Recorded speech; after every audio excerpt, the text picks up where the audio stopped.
Ne sous-estimez pas l'armée française.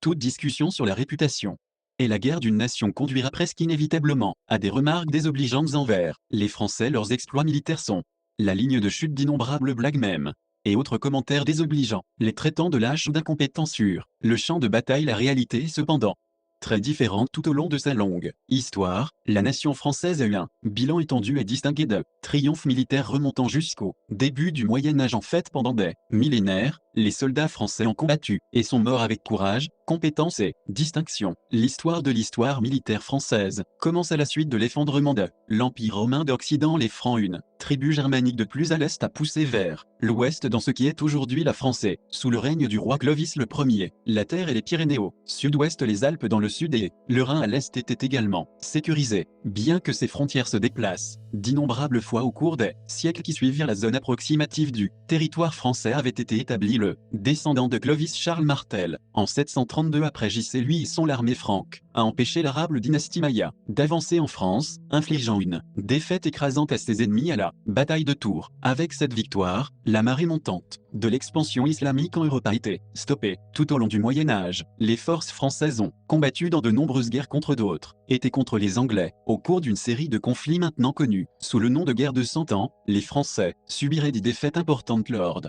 plusieurs batailles, dont la Crèche-Portier et Agincourt, et verraient plus tard une grande partie de leurs terres dévastées par les raids anglais. Malgré ces revers, la dernière partie du conflit a vu les Français chasser les Anglais de leurs terres sûres. Alors que le Moyen-Âge cède la place au début de l'ère moderne, l'armée française sous le règne de Louis XIV est devenue la plus grande et la plus puissante d'Europe. Près de 400 000 fortes, cette force a été la pionnière de nombreuses avancées dans l'innovation militaire, y compris l'introduction d'uniformes standardisés pour ses soldats. Le bilan militaire français, au début de l'ère moderne, est mélangé à la fois avec des victoires et des défaites, mais pas plus que de nombreuses autres nations contemporaines. C'est à la fin du XVIIIe et au début du XIXe siècle que les Français ont atteint leur zénith de force militaire sous la direction de Napoléon Bonaparte. Les armées françaises ont marché des batailles décisives telles que Marengo, et les défaites des Austerlitz ont été causées par des problèmes météorologiques et logistiques comme la campagne contre la Russie en 1812, ou par des tactiques ennemies supérieures comme la défaite finale de Napoléon à Waterloo en 1815. Pendant cette période, les capacités ou le courage de doute.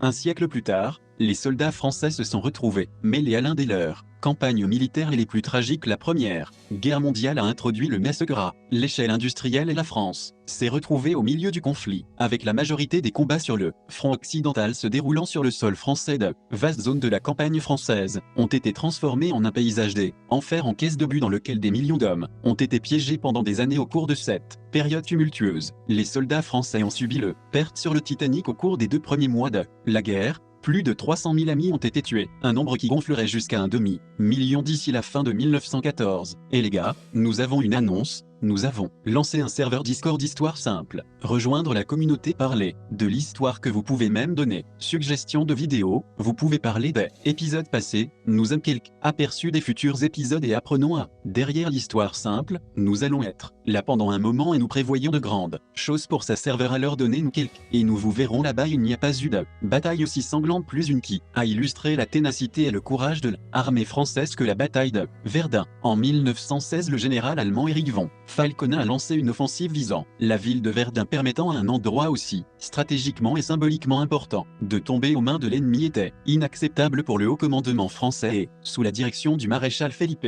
Pétain, Verdun a renforcé son cri de guerre au début de ce combat. Waspa où ils ne passeront pas.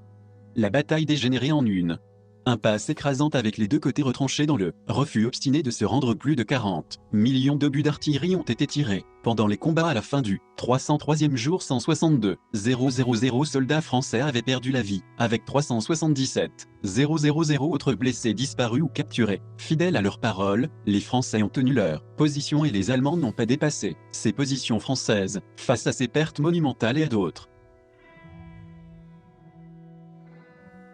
Déposé les armes, ces hommes sont restés dans leurs tranchées et ont continué à résister aux Allemands, mais ont refusé de participer à des attaques futiles contre les positions ennemies fortement retranchées. Selon les mots d'un groupe de mutins: vous n'avez rien à craindre, nous sommes prêts à équiper les tranchées, nous ferons notre devoir, et les Allemands ne passeront pas, mais nous ne participerons pas à des attaques qui ne feront que des victimes inutiles. Alors même que les soldats français mutins étaient encore prêts à donner leur vie pour leur nation. À la fin de la guerre, plus d'un millions et demi de Français sont morts avec des millions d'autres blessés, bien que les estimations varient d'environ 18% de ceux qui ont servi dans les rangs ont été tués, anéantissant efficacement une génération de jeunes hommes, mais malgré ces pertes catastrophiques, ils ont toujours tenu bon face à des ennemis répétés offensifs. C'est une génération plus tard que la France gagnera sa réputation de puissance militaire inepte. Mais c'est loin d'être vrai. Après le déclenchement de la Seconde Guerre mondiale, la France et la Grande-Bretagne ont déclaré la guerre à l'Allemagne après avoir terminé la Pologne. Le Vermont a tourné son attention vers l'ouest, en conduisant en France pour contourner la ligne Maginot avant la série médiévale de défense qui se terminait à la frontière belge. La surveillance par le haut commandement français, ainsi que les avancées dans les manœuvres rapides. La guerre a pris les Alliés au dépourvu et la France a été envahie en 6 semaines. C'est grâce à cette capitulation rapide que la France a acquis une réputation imméritée de nation de lâche avec une armée incompétente. Ce n'est cependant pas une évaluation juste. D'autres puissances ont lutté contre la machine de guerre allemande mais avaient d'autres avantages que la France manquait. La France n'avait pas la protection de la haute mer dont jouissait la Grande-Bretagne ou la vaste masse terrestre de l'Union soviétique et était envahie en peu de temps. Même après sa défaite, le peuple français continuait de se battre à la fois en exil et en tant que partisans de la résistance française ont joué un rôle vital dans la déroute des plans allemands. Assassinats et de collecte de renseignements ont été un élément clé du succès du débarquement du jour J en 1944. À ce jour, la résistance française est considérée comme cette représentation symbolique de toute résistance mouvement. Seconde Guerre mondiale, la France a été impliquée dans de nombreux conflits à travers le monde, en particulier dans les anciennes colonies telles que Indochine et l'Algérie. Pendant la guerre mondiale contre le terrorisme, l'armée française de l'Afghanistan en plus la puissance aérienne française a effectivement appliqué l'interdiction de vol zone au-dessus de la Libye qui ont permis aux rebelles de forces françaises ont également été à l'avant-garde des opérations antiterroristes dans d'autres parties de l'Afrique. Elles sont actuellement le seul pays de l'OTAN à participer à l'opération Barkhane qui a combattu des militants en Afrique de l'Ouest. Actuellement, autour de 3000 soldats français sont, et dans d'autres pays, l'une des raisons de la mauvaise réputation de la France peut être attribuée à leur méthode dans ces conflits de faible intensité et insurrection. La France emploie une stratégie plus subtile.